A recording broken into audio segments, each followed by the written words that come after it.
नमस्कार, lead India के इस वीडियो में आपका बहुत बहुत स्वागत है। दोस्तों, आज की वीडियो का टॉपिक है क्या नोटरी पेपर पर शादी लीगल होता है या नहीं होता है।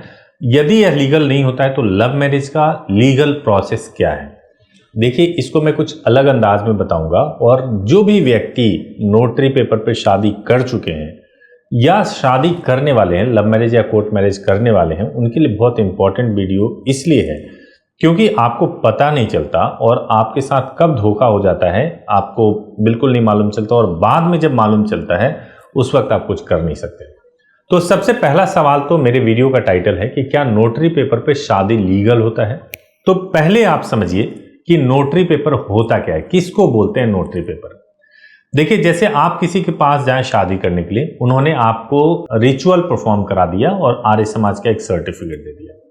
उसके बाद से कोर्ट मैरिज सर्टिफिकेट के नाम पे उन्होंने एक एफिडेविट पे आपका फोटो लगाया, लड़की का फोटो लगाया, दोनों का कपल का फोटो लग गया और स्टेटमेंट लिखा हुआ हो, जैसे कि मैं लड़के का नाम, मेरे पिताजी का नाम, रेजिडेंस ये है, लड़की का नाम, पिताजी का नाम, रेजिडेंस ये है, हम लोग आपसी सहमति से हमने शादी किया है, साथ में रहना चाहते हैं, और इस टाइप से कंटेंट बना दिया जाता है। और ये कंटेंट एफिडेविट के ऊपर होता है और इसको नोटरी के पास में जाके नोटराइज करा दिया जाता है। इसको बोलते हैं नोटरी पेपर। सैंपल के लिए मैं आपको एक पेपर दिखा देता हूं, इस पेपर से आपको पता चल जाएगा कि नोटरी पेपर ये है, और इसको बोलते हैं मैरिज रजिस्ट्रेशन सर्टिफिकेट, कुछ लोग बताते हैं।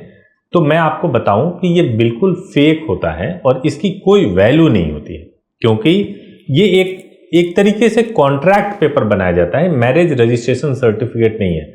और शादी में कॉन्ट्रैक्ट की कोई वैल्यू नहीं है। तो इसीलिए जो आपने शादी रिचुअल के हिसाब से किया है वो तो ठीक है, लेकिन वो कंप्लीट नहीं है। कंप्लीट तब होगा जब आप मैरिज को रजिस्टर्ड कराएंगे। तो जब कभी भी आप लव मैरिज या कोर्ट मैरिज के बारे में सोचें तो ये जो मैंने नोटरी पेपर आपको समझाया है, आप हरगिज ये वाला काम ना करें, क्योंकि वो आप अपने पैर पे कुल्हाड़ी मारोगे और उससे आपको बाद में बहुत दिक्कत होने वाली है। तो अब आपके मन में सवाल आ रहा होगा कि फिर लव मैरिज का लीगल प्रोसेस क्या है। लव मैरिज का लीगल प्रोसेस यह है कि सबसे पहले आप अपनी शादी अपने रिचुअल के हिसाब से करो और उसके बाद से अपनी शादी को कोर्ट में रजिस्टर्ड करा दो। एक तरीका ये हो गया। दूसरा तरीका ये होता है कि आप सीधे सीधे कोर्ट में एप्लीकेशन लगाओ कि आपको कोर्ट मैरिज करना है, बिना रिचुअल परफॉर्म किए हुए 30 दिन के बाद वेरिफिकेशन के बाद से कोर्ट आपको एक सर्टिफिकेट इशू कर देगी। उसको बोलते हैं कि कोर्ट मैरिज का सर्टिफिकेट है। जो ये प्रोसेस 30 दिन वाला बताया, ये स्पेशल मैरिज एक्ट के अंतर्गत होता है, और इससे पहले जो बताया वो जो होता है वो हिंदू मैरिज एक्ट या कंपल्सरी मैरिज रजिस्ट्रेशन एक्ट के अंतर्गत होता है। तो यदि आप एक कपल हैं, अगर आपकी एज पूरी हो गई, यानी लड़की की 18 ईयर्स और लड़के की 21 ईयर्स की एज पूरी हो गई है, डॉक्यूमेंट में आपके पास आधार कार्ड है, दोनों के पास में, अगर आपके पास 10th की मार्कशीट है, 10th की मार्कशीट ना हो तो आपके पास पासपोर्ट या ड्राइविंग लाइसेंस हो, और आईडी प्रूफ में आपके पास पैन कार्ड या वोटर आईडी हो, तो आप आराम से लव मैरिज कर सकते हैं। बेहतर प्रोसेस यही रहता है कि पहले आप अपने रिचुअल के हिसाब से मैरिज कर लें और मैरिज करने के बाद से उसको कोर्ट में रजिस्टर्ड करा दें, तो ये काम बहुत जल्दी हो जाता है। कई जगह तो हमारे लीड इंडिया के पास में भी 3 घंटे में ये पूरा प्रोसेस कंप्लीट हो जाता है। अगर सब कुछ स्मूथली चल रहा है तो कई बार किसी वजह से डिले हो जाता है तो 4 से 5 घंटा भी लग जाता है, तो लेकिन 3 घंटे में भी पूरा हो सकता है।